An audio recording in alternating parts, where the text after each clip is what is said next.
Hi, you're watching the Weekly Technology Report by FinancialMirror.tv. Last week we checked through our top gadgets list of the year. Today we're doing the exact opposite by looking at what are the worst gadgets of the entire decade.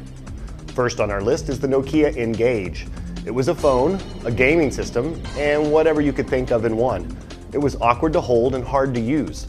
No one ever cared about n-Gage, and when it came back as a short-lived gaming platform for Nokia phones, no one cared even more. Nokia should have taken a few more years before releasing the n-Gage in 2003. The buttons were designed for a cell phone, and the game selection was a joke, making this one of the all-time worst. Next on our list, we find the Twitter peak. The popularity of Twitter exploded in 2009. The ease of posting 140-character microblogs, which are instantly accessible to the world at your convenience, became a revolution in human interaction and mass communication. It's a $200 device that does only one thing. That's not so bad, except that the one thing is tweeting, which you can do on any mobile phone or PC. To add insult to injury, using the device also requires a $7 a month subscription fee, which is why the Twitter peak fundamentally makes no sense at all. We are glad this is included in our list. Moving on to Oakley. The company's Thump MP3 sunglasses were a fusion of all things heavy, ugly, and overpriced. Something you couldn't even get your dad to wear, let alone figure out how to make use of. To top it off, if you didn't feel like listening to music while wearing your Oakleys, then you would look like the biggest dork because you had to flip up the shades. To seal the deal, the $500 sunglasses came only with 256 megabytes of music. We unfortunately have the iPhone 3GS next on our list.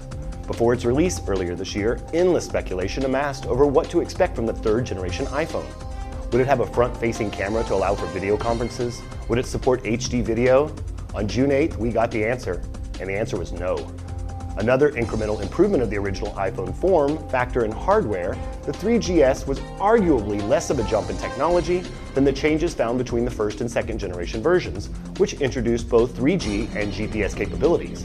Offering a maximum of 32 gigabytes of storage, a slightly better camera, an internal compass, and not much else, the 3GS announcement was a fairly underwhelming experience. We also have included on our list the Hot Doll. This is a sex toy for your dog. A sex toy for your dog.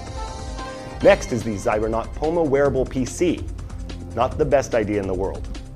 And finally, we have our worst gadget, which for us is not only the worst of the decade, but it's the worst gadget of all time. It's the Taser MP3 player. Even if it were a competent MP3 player, this would be a difficult premise to get behind. Unless you're the type who needs to blast some Judas Priest to get amped for a good tasing, in which case, sure, go for it, right after you get that professional help you so desperately need. That's it for now. Have a happy new year, and stay tuned for another tech update by FinancialMirror.tv.